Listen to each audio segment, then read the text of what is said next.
देखिए सिग्नेचर को दो कैटेगरी में बांटते हैं पहले एनालिसिस करने से पहले कि वो बेस्ट कैटेगरिकल हैं या बैड कैटेगरिकल हैं। बेस्ट की क्या खासियत है, क्या विशेषताएं हैं? 5 विशेषताएं बेस्ट कैटेगरी सिग्नेचर की हैं और 5 विशेषताएं जो है बैड कैटेगरी। सबसे पहले आपने जो सिग्नेचर एनालिसिस करने हैं सबसे पहले ये निर्धारण करना है कि वो किस कैटेगरी में आते हैं, बाकी सारी बातें बाद में शुरू होती है। This is the base. जैसे इंग्लिश सीखने के लिए एबीसीडी और व्याकरण की आवश्यकता होती है, सिग्नेचर एनालिसिस के लिए ये सबसे पहली मूलभूत आवश्यकता है। जब भी कोई सिग्नेचर आपके सामने आते हैं तो सबसे पहले आपने क्या देखना है कि इस प्रकार के हस्ताक्षर में अक्षरों की बनावट में एक रूपता होती है। एक रूपता से मतलब है कि जब हस्ताक्षर शुरू किए जाते हैं और जब एंड किए जाते हैं तो उनका जो फ्लो है वो बिल्कुल समान एक जैसा होना चाहिए।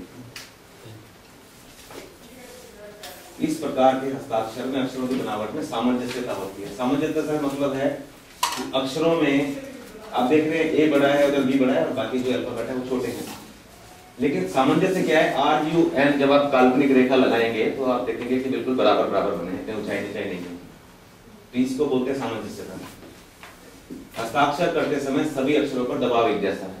दबाव बहुत इंपॉर्टेंट है हस्ताक्षर में, क्योंकि दबाव जो है वो आपकी आत्मशक्ति को बताता है, आपकी लाइफ की क्वालिटी को बताता है, आपकी उत्तेजना के बारे में बताता है। दबाव बहुत इंपॉर्टेंट होता है हस्ताक्षर में। तो हस्ताक्षर में ये भी देखना होता है कि अगर दबाव हस्ताक्षर में एक जैसा है तो दबाव को किस प्रकार महसूस किया जा सकता है कि हस्ताक्षर यदि आपके सम्मुख उसी समय किए गए हो तो आप देख सकते हैं बहुत दबाव से किया है, लेकिन हस्ताक्षर आपके पास यदि बाद में आए हैं कहीं से पुराने हस्ताक्षर तो आपने उसका दबाव महसूस करना है अपनी उंगली के अग्रिम कोरों से कागज के पीछे कितना दबाव है, या कागज उल्टा करके। अक्षरों में उठाव होता है, जो बेस्ट कैटेगरिकल अक्षर होते हैं उनमें उठाव होता है। देखिएगा इसमें किस प्रकार से उठाव है ये, और वे ऊपर की ओर चलते हुए प्रतीत होते हैं। ग्रोइंग। सामान्य हस्ताक्षरकर्ता अपना पूरा नाम स्पष्ट रूप से हस्ताक्षर करने में प्रयोग करने का प्रयत्न करता है।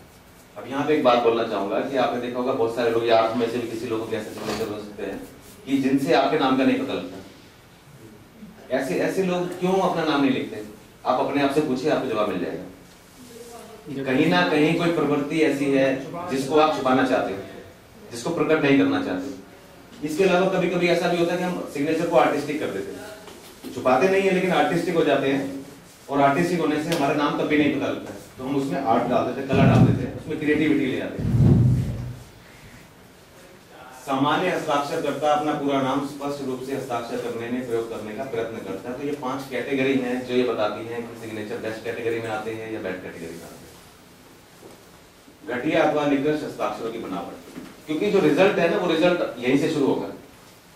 बेस्ट है तो अच्छा रिजल्ट होगा, आगे जितने भी आप आगे स्टडी करेंगे उसमें सब में ये 2 कैटेगरी हर जगह इस्तेमाल होंगी, हर स्थान पे चलेगी। जैसे इसमें बोला एकरूपता होती है तो डेफिनेटली जो घटी वाले में एकरूपता नहीं होगी, सामंजस्य भी नहीं होगा। इनकी बनावट में अक्षरों पर दबाव भिन्न भिन्न होता है। आप देखेंगे इन दोनों अल्फाबेट्स में सिग्नेचर में कितना अंतर है। यहाँ जो दबाव है ये आर पे दबाव जो है वो ज्यादा है, एम पे दबाव कम है। फिर यहाँ ये जो दबाव है बंसल में ए में जो दबाव डाला बंसल साहब ने वो दबाव ज्यादा है यहाँ पे, जबकि बाकी जगह दबाव नहीं है। इसमें जांचने की जरूरत नहीं है, वैसे पता लगता है। अर्थात यहाँ पे देखेंगे पेन यहाँ पे रुका भी था, बंसल साहब यहाँ पे आपका पेन कलम जो है रुक गई। इनकी बनावट में है नहीं, लेकिन आपने उस हिसाब से इसको चित्रण करने की कोशिश की, कोशिश बहुत अच्छी की आपने। इनकी बनावट में अक्षरों का झुकाव नीचे की ओर, जैसे बेस्ट में ऊपर की ओर था तो इनमें देखिएगा झुकाव जो है नीचे की तरफ है, नीचे आ गया। हस्ताक्षरकर्ता का नाम उसके हस्ताक्षर से नहीं जाना जा सकता। यहाँ थोड़ा सा हो गया कि इस प्रकार से हस्ताक्षर करने चाहिए कि नाम का पता ना लगता, लेकिन फिर भी यहाँ पे थोड़ा सा कंफ्यूजन आप देखेंगे कि यहाँ पे अरुण ARUN से पढ़ा जा रहा है, और बैड कैटेगरी में आप इसको कोई अरुण भी पढ़ सकता है, कभी M लगता है, कभी यहाँ लगता है, कुछ ना कुछ इसमें। हस्ताक्षर के अक्षर टूटे कटे टेढ़े से प्रतीत होते हैं। जो सामंजस्यता है, जो देखिए ARUN में एक काल्पनिक रेखा पीछे पे सब जैसे इंग्लिश के पेपर में लाइन होती है बिल्कुल उसमें आ जाते हैं, लेकिन ये यहाँ नहीं आ रहे हैं। ये बड़ा हो गया है, यहाँ छोटा हो गया, ये बिल्कुल ही मिक्स हो गया इसमें। तीसरी कैटेगरी है जनरल सिग्नेचर, सामान्य हस्ताक्षर। देश काल और परिस्थिति अनुसार स्वयं को ढाल सकने में निपुण व्यक्ति ही इस प्रकार के हस्ताक्षर कर सकते हैं। इससे तात्पर्य क्या है? कुछ लोगों में ऐसी क्वालिटी होती है कि वो समय अनुसार अपने सिग्नेचर चेंज कर लेते हैं। बहुत से लोग ऐसे भी हैं जो बोलते हैं हमारे 3 सिग्नेचर हैं, ऑफिस में कुछ और करते हैं, बैंक में सिग्नेचर कुछ और है, जब सरकारी डॉक्यूमेंट्स का हस्ताक्षर करते हैं वहाँ कुछ और करते हैं, तो वहाँ कौन से सिग्नेचर को हम इम्पोर्टेंट मानेंगे।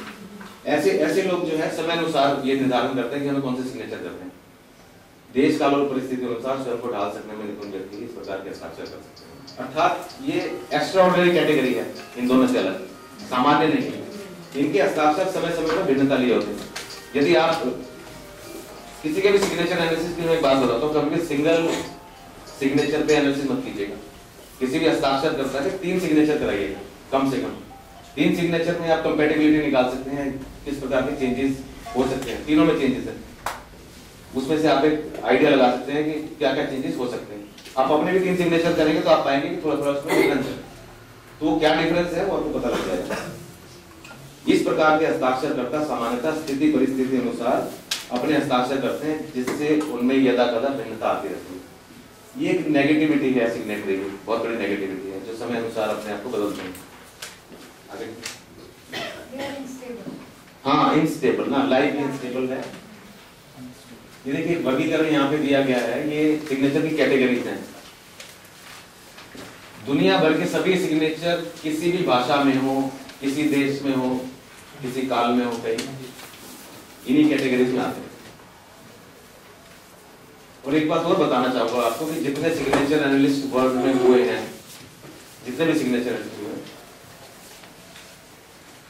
ये जो साइंस है हमारी, इसमें 2 और 2 4 नहीं है। मैंने कुछ रिसर्च की, उसका परिणाम लाया, ये मेरी रिसर्च का परिणाम है। किसी और ने यही रिसर्च करके कुछ और परिणाम भी ला सकते हैं। एक रूपता नहीं है, मतांतर से भेद बहुत है, क्योंकि सभी विद्वान एक जगह बैठे नहीं है। आप देखेंगे कि जितना आपके पास डॉक्यूमेंट्स हैं, इसमें जितनी भी चीजें हैं वो सब मेरी अपनी पर्सनल रिसर्च है। जैसे डिग्री वाइज मैंने बताया, आगे डिस्कस करेंगे, वो मेरी अपनी रिसर्च है। रोगों की पहचान वो मेरी अपनी रिसर्च है। तो मेरी रिसर्च मैंने अपने बहुत सालों तक रिसर्च करने के बाद में, अध्ययन करने के बाद में, उसकी परसेंटेज सक्सेसफुल लाने के बाद में ही किताब में दी है। देखिए छोटे हस्ताक्षर, जो लोग छोटे हस्ताक्षर करते हैं उनकी क्या खासियत होती है। अगर वो जो 5 कैटेगरी मैंने बताई थी पहले, अगर बेस्ट कैटेगरी में आते हैं तो ऐसे लोग एकाग्रचित्त होते हैं, अर्थात सेल्फ कंट्रोल होते हैं, सोच विचार के काम करते हैं। और यदि इसी प्रकार के हस्ताक्षर घटिया बनावट वाले हस्ताक्षर हों तो इनमें चिड़चिड़ापन या तीखा स्वभाव आ जाता है, और सामान्य बनावट में ये दोनों चीजें पाई जाती हैं। एक चीज और बताना चाहूंगा यहाँ पे, शायद आपके मैटर में नहीं है, कि सिग्नेचर की ना जो 3 कैटेगरीज होती हैं, इंट्रोवर्ट होते हैं कुछ लोग, कुछ एक्सट्रोवर्ट होते हैं और कुछ मिक्स होते हैं, ये शायद आपके मैटर में नहीं है। तो जो लोग इंट्रोवर्ट कौन लोग होते हैं, सिग्नेचर से आप कैसे पहचानोगे? छोटे हस्ताक्षर जी, जो लोग छोटे हस्ताक्षर करते हैं, आप नोट कर सकते हैं, जो लोग छोटे हस्ताक्षर करते हैं और छोटे हस्ताक्षर के साथ साथ जिन लोगों के हस्ताक्षर में दबाव जो है हल्का होता है। देखिए 3-4 कैटेगरी बता रहा हूं। सबसे पहले छोटे हस्ताक्षर, इंट्रोवर्ट कौन लोग होते हैं? जो लोग छोटे हस्ताक्षर करते हैं। दूसरा पॉइंट है, ऐसे लोगों के हस्ताक्षर में आप पाएंगे दबाव बहुत हल्का होता है, बहुत हल्के दबाव के साथ सिग्नेचर करते हैं। तीसरी कैटेगरी है ऐसे लोग जो है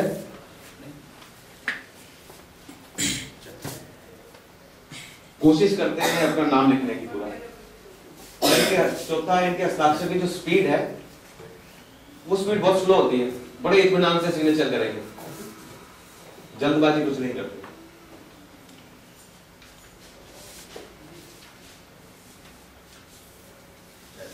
ये 4 पहचान है इंट्रोवर्ट व्यक्ति की, कि कैसे सिग्नेटरी जो है वो इंट्रोवर्ट होते हैं, अंतर्मुखी प्रतिभा वाले होते हैं।